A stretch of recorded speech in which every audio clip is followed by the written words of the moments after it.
اهلا اهلا، اتمنى تكونوا بخير النهارده. تعالوا بقى اوريكم ازاي نعمل الكبده الجامده دي. اول حاجه هنا انا معايا نص كيلو من الكبده البلدي، جايباها من عند الجزار ومخليه مقطعها لي شرايح رفيعه زي ما احنا شايفين كده. تعالوا بقى نتكلم مبدئيا في الكبده. الكبده هي عباره عن ايه؟ عباره عن دم. انا هوريكم ازاي نعمله بطريقه صحيه وهتدينا طعم لذيذ جدا من غير ما نتغسل. خلينا نتفق ان الكبده ما بتتغسلش. الكبده لو اتغسلت بتنشر ميكروبات وبتكون الفايده بتاعتها اقل بكتير عما بنعملها كده. انا هوريكم ازاي نعملها ونحافظ على القيمه الغذائيه بتاعتها والفيتامين بتاعتها بطريقه سهله هتعجبكم جدا. يلا بينا. اول حاجه انا معايا طاسه هسخنها كويس جدا من غير اي اضافات في الاول. بعد كده هضيف بقى شويه زيت كده محترمين معايا بالشكل ده، واول ما يسخن معايا هبتدي انزل قطع الكبده بتاعتي تدريجيا زي ما احنا ما شايفين كده.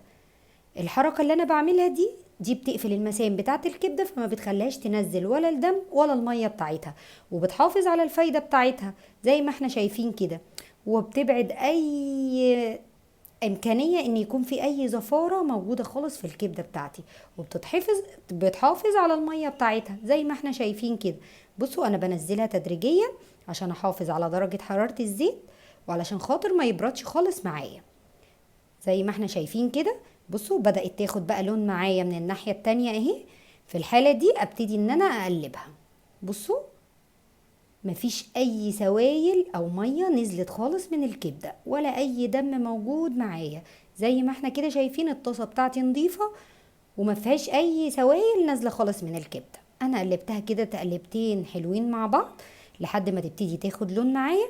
هبتدي ان انا اضيف في المرحله دي رشه فلفل اسود، ومش هضيف اي ملح خالص علشان ما يساعدش الكبده ان هي تنزل ميه بتاعتها تاني.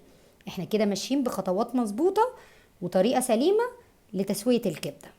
طبعا احنا عارفين الكبده ما بتاخدش اكتر من 5 دقايق معايا على النار. انا قلبتها كويس. بعد كده هنزل بقى معلقه توم مفرومه ناعم تكون كبيره كده شويه، وهقلبها في الوسط كده في الزيت وبعد كده مع الكبده. وانا بالنسبه لي الكبده يعني فلفل حار. طبعا انتوا لو مش بتحبوها حار ممكن تضيفوا فلفل رومي عادي او فلفل مش حراق زي ما تحبوا، لكن انا بحب الحاجه تكون سبايسي. هقلبها بقى كده كويس جدا مع بعض بالشكل اللي احنا شايفينه ده. ما اقولكوش بقى والله من غير اي اضافات خالص الريحه كانت عامله ازاي يا جماعه. هديها كده تقلبتين حلوين مع بعض بالشكل دوت.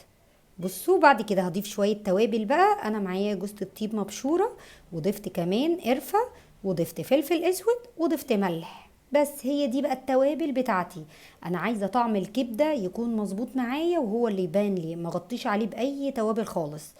بس انا بحب اضيف رشه القرفه، بتبين لي النكهه والطعم كمان بتظبطه لي. بصوا بقى اللون والتسويه بتاعت الكبده. خلينا نتفق ان هي مش هتاخد اكتر من 5 دقايق علشان خاطر ما تشدش معايا وتكون عامله زي الكاوتش. بس كده وكانت الكبده بتاعتي جاهزه. رغيف عيش بلدي بقى مع صوص طحينه لو بتحبوه، وبالهنا والشفا. اتمنى لو الوصفه عجبتكم ما تنسوش تعملوا لايك وتشتركوا في القناه، واتمنى ان انتوا تجربوها وتقولوا لي رايكم في الكومنتس ايه. واتمنى ان كل وصفاتي اللي فاتت تعجبكم، ولو حابين حاجه جديده اعملها لكم ما تنسوش تقولوا لي في الكومنت. اشوفكم في فيديو جديد. باي باي.